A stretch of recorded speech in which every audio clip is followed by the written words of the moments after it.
የጥላው እንግዳ ፀሐይ ወደ ማታው ብርሃን እያዘቀዘቀች ነበር። አረጋዊ አቶ ተሰማ በረንዳቸው ላይ ተቀምጠው የለመዱትን ሻይ እየጠጡ ሳለ በድንገት አጠገባቸው አንድ እንግዳ ሰው ቆሞት አዩ።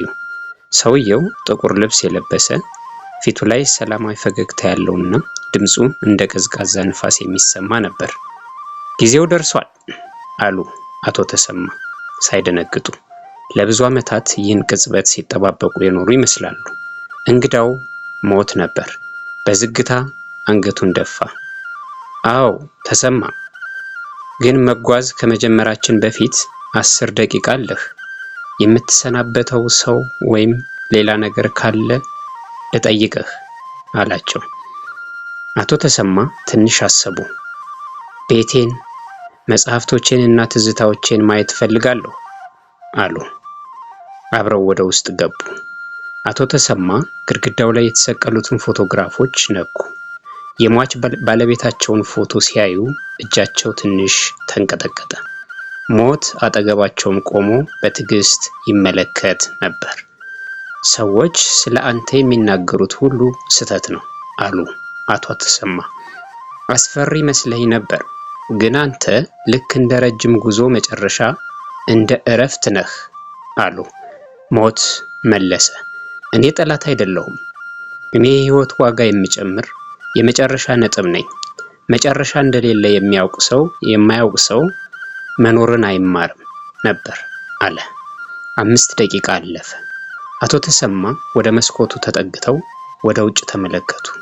የጎረቤት ልጆች ሲጫወቱ፣ ወፎች ወደ ጎጆቻቸው ሲመለሱ አዩ። ህይወት በለመደችው ፍጥነት ትቀጥላለች። ዓለም እኔ ከሌለው ትቀጥላለች አይደል ሲሉ ጠየቁ። አዎ አለ ሞት። ግን አንተ የተከልከው ዛፍ ጥላ ይሰጣል፣ ያሳደግካቸው ልጆች ደግሞ ያንተን ደግነት ለሌሎች ያካፍላሉ። ያንተ አሻራ አይጠፋም ሲል መለሰላቸው። 10 ደቂቃ ሲያልቅ እና 1 ደቂቃ ብቻ ሲቀር አቶ ተሰማ የመጨረሻውን የሻይ ጠብታ ጨለጥ አድርገው ኩባያውን አስቀመጡ። ጫማቸውን አደራጅተው ልብሳቸውን አስተካከሉ። ዝግጁ ነኝ አሉ። ሁለቱም እጅ ለእጅ ተያይዘው ወደ ደጃፍ ወጡ። አቶ ተሰማ ወደ ኋላ ዘወር ብለው ቤታቸውን ለመጨረሻ ጊዜ ተመለከቱ። ምንም ቁጭት አልነበረባቸውም። ሞት በሩን በቀስታ ዘጋው። በረንዳው ላይ የነበረው ወንበር ባዶ ቀረ። ነገር ግን ከውስጥ የነበረው ትዝታና የሰላም መንፈስ እንደቀጠለ ነበር። ይህ ታሪክ፣ ይህ ልቦለድ ሞት መጨረሻ ብቻ ሳይሆን የኖርነው ህይወት ክብር የምንሰጥበት መድረክ መሆኑን የሚያሳይና እንዲሁም ደግሞ ስለ ትውስታ፣ እንዲሁም ስለ ሞት ትርጉም እና ስለ ህይወት ውበት የሚያጠነጥን ነበር። ያቀረብኩላችሁ ሉል እባላለሁ። ለዛሬው ጨርሻለሁ። አመሰግናለሁ።